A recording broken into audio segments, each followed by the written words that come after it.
का 9वां महीना। सुमित्रा जी की बहू रितु प्रेग्नेंट थी और अब उसकी प्रेगनेंसी का 9वां महीना चल रहा था। रितु का पति देवेश उसका काफी अच्छे से ख्याल रखता था, लेकिन प्रेगनेंसी अपने आप में ही एक अलग ही वक्त होता है जब एक औरत कई तरह के बदलावों से गुजरती है।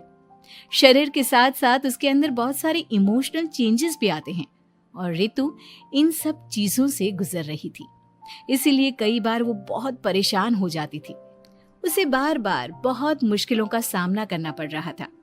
एक दिन अचानक शाम के वक्त रितु जोर जोर से रोने लगी। अरे रितु बेटा, क्या हुआ? तुम रो क्यों रही हो? कुछ नहीं मम्मी जी, बस बहुत परेशान हो रही हूँ मैं। हाँ हाँ बेटा, वो तो मुझे भी दिख रहा है, तभी तो रो रही हो तुम। लेकिन परेशानी के पीछे की वजह तो बताओ, आखिर बात क्या है? किसी ने कुछ कहा क्या तुमसे? नहीं मम्मी जी, किसी ने कुछ भी नहीं कहा, बस ऐसे ही मेरा मन कर रहा है रोने का। अरे बेटा, ये क्या बात हुई? रोने का मन कर रहा है? अरे तुम माँ बनने वाली हो, अगर इस तरह रहोगी ना तो बच्चा भी रोने वाले नेचर का पैदा होगा। तो फिर मैं क्या करूं मम्मी जी? मुझे बता अपने दिल की बात, मेरे साथ शेयर कर कि क्या परेशानी है। वो क्या है ना मम्मी जी, मैं अपने पेट की तरफ देखती हूँ ना तो अजीब सी घबराहट होती है। अरे लेकिन क्यों बेटा? तुम्हारे पेट में तो तुम्हारा आने वाला बच्चा है, इसे देखकर तुम्हें खुश होना चाहिए। मम्मी जी वो क्या है ना, मेरा पेट इतना बड़ा हो गया है, शरीर की हालत ऐसी हो गई है तो सोच सोच कर डर लगता है कि मैं कभी फिर से पहले जैसी स्लिम और ब्यूटीफुल हो पाऊंगी क्या। अरे बेटा, ये तो कुछ दिनों की बात है, सब कुछ बिल्कुल पहले जैसा हो जाएगा। कुछ दिनों के बाद तुम्हें चिंता करने की कोई जरूरत नहीं होगी। रितु, क्या हुआ? तुम बार बार करवटें क्यों बदल रही हो? रात की 2 बज रहे हैं, सो जाओ ना अब। देवेश, नींद नहीं आ रही है, मैं ठीक से सो नहीं पा रही हूँ। अरे ये क्या, तुम तो उठकर बैठ गई। इस तरह बैठे बैठे पूरी रात बिताओगी क्या? क्या करूं देवेश, पेट की वजह से जैसे ही लेटती हूँ अजीब सा लगने लगता है, ठीक से सो भी नहीं पाती। तुम एक काम करो, अपने पेट के बगल में एक तकिया लगा लो, तुम्हें ठीक से नींद आ जाएगी। वो भी करके देख लिया, अब तो लगता है जब तक बच्चा इस दुनिया में नहीं आएगा मैं ठीक से सो भी नहीं पाऊंगी। रितु, बच्चा आने के बाद कौन सा चैन की नींद सो पाओगी? कम से कम अब तो आराम कर लो। तुम सो जाओ देवेश, मैं बैठे बैठे ही अपनी नींद निकाल लूंगी। और फिर कुछ दिन के बाद सुमित्रा जी के घर पर कुछ परिचित लोग मिलने के लिए आते हैं। मम्मी जी, आप उन लोगों के साथ बैठकर बातें करिए, मैं सबके लिए चाय बना देती हूँ। अरे नहीं नहीं बेटा, मैं कर लूंगी, अभी तुम्हारी तबीयत ठीक नहीं है ना, तुम आराम करो। अरे मम्मी, घर के छोटे मोटे काम तो मैं करती हूँ ना, चाय बनाने में कैसी प्रॉब्लम? अच्छा ठीक है, अगर कोई परेशानी नहीं है तो बना दो चाय। अरे ये क्या बात है सुमित्रा जी, आप तो दादी बनने वाली हैं। हाँ जी, बस ठीक ठाक तरीके से मेरा पोता या पोती इस दुनिया में आ जाए तो चैन हो जाए। सही कहती हैं बहन जी, एक औरत के लिए ये वक्त बहुत मुश्किल होता है। वैसे बहू की तबीयत तो ठीक है ना? हाँ हाँ, तबीयत तो ठीक है, बस ऐसे ही थोड़ी बहुत परेशानी है जो इस वक्त होती है, उसी से गुजर रही है। पहली बार माँ बन रही है ना, कभी कभी परेशान हो जाती है।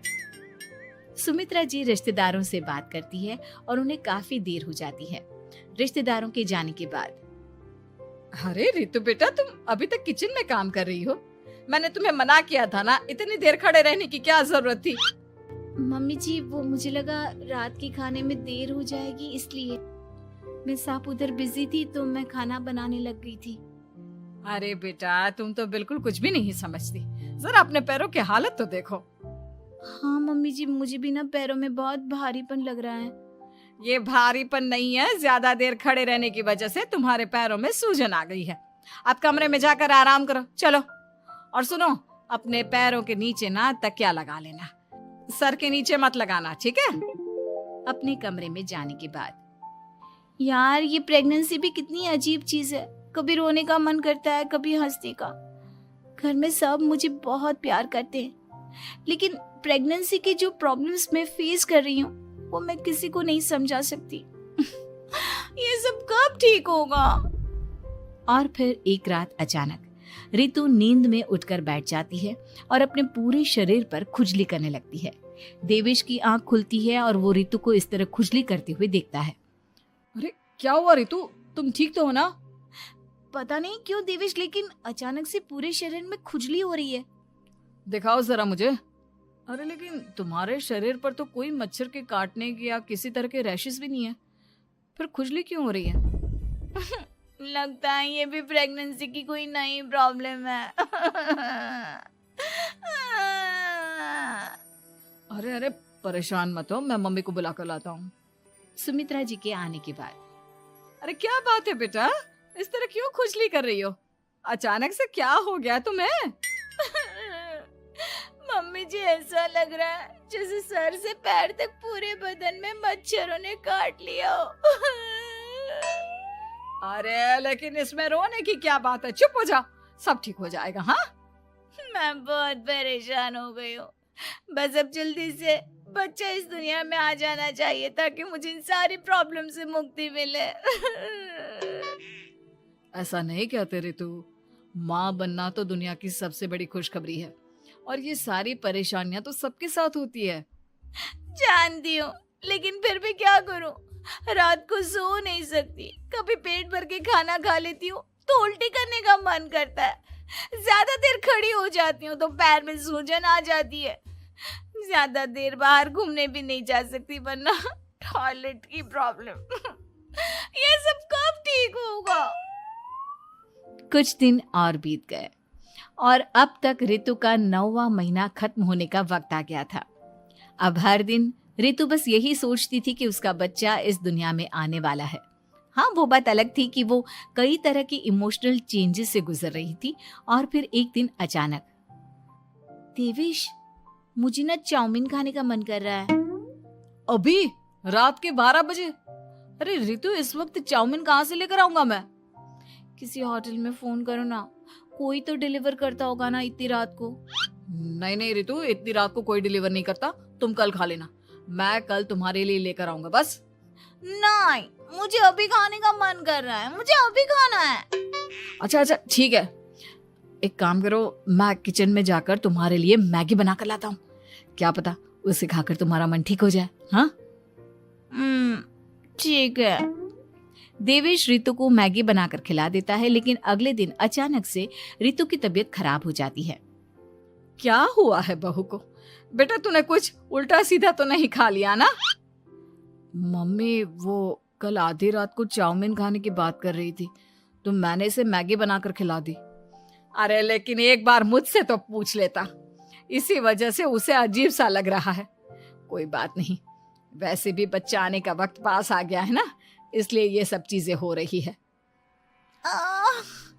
मेरे पेट में बहुत दर्द हो रहा है, जब से मैगी खाई है तब से पता नहीं क्या हो गया। अरे कुछ नहीं हुआ बेटा, बस कुछ दिन की बात और है, परेशान मत हो। चल हम तुम्हें ना डॉक्टर के पास ले चलते हैं। हॉस्पिटल जाने के बाद, डॉक्टर साहब मेरी बहू की तबीयत ठीक तो है ना? हाँ वैसे तो सब कुछ ठीक लगता है, डाइजेशन का प्रॉब्लम हो गया है, ऐसे वक्त में हो जाता है। प्रेगनेंसी की वजह से पेट के ऊपर बहुत प्रेशर आ जाता है, इसलिए डाइजेशन थोड़ा वीक हो जाता है। और उन्होंने रात के वक्त मैगी खा ली, इसलिए उनको ये प्रॉब्लम हो गया। डरने वाली कोई बात नहीं है। थैंक यू डॉक्टर साहब, अब हम इसका ध्यान रखेंगे। लेकिन अब रितु की डिलीवरी का वक्त पास आ गया है, आपको उनका पहले से भी ज्यादा ध्यान रखना होगा। मैंने चेकअप कर लिया है, 1 सप्ताह के अंदर रितु की डिलीवरी होने के पूरे चांस है। एक दिन अचानक किचन में काम करते करते रितु के पेट में बहुत तेज दर्द होने लगता है। देवेश, मम्मी जी जल्दी आइए।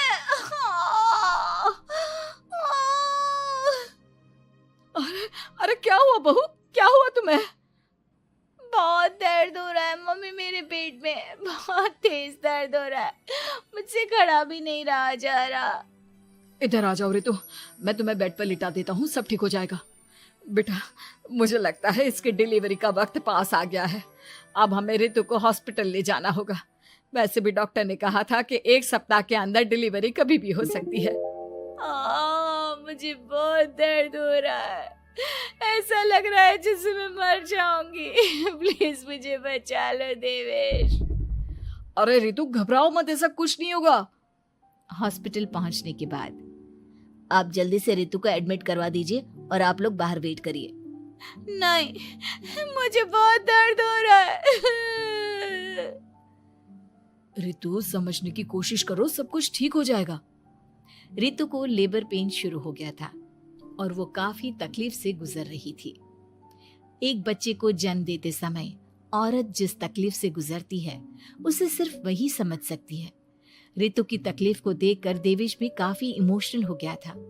रितु को इस तरह चीखते देखकर उसे बहुत दुख हो रहा था, लेकिन आधे घंटे के बाद जब डॉक्टर अपने हाथ में रितु और देवेश की छोटी सी बच्ची को लेकर आया तो रितु के चेहरे पर स्माइल आ गई। रितु, ये देखो, तुम्हारी और मेरी नन्ही सी बेटी। ये तो एकदम परी की तरह दिखती है।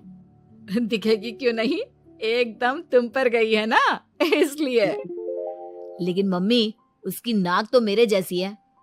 अच्छा ठीक है, नाक तुम रख लो, बाकी सब मेरे जैसा। देखा रितु, तुमने कितनी तकलीफ सही, लेकिन उस तकलीफ के बदले तुम्हें भगवान ने ये छोटी सी परी दे दी। और ऐसा सब औरतों के साथ होता है। तुमने बहुत हिम्मत रखी है बेटा, और इसका नतीजा आज हमारे सामने है।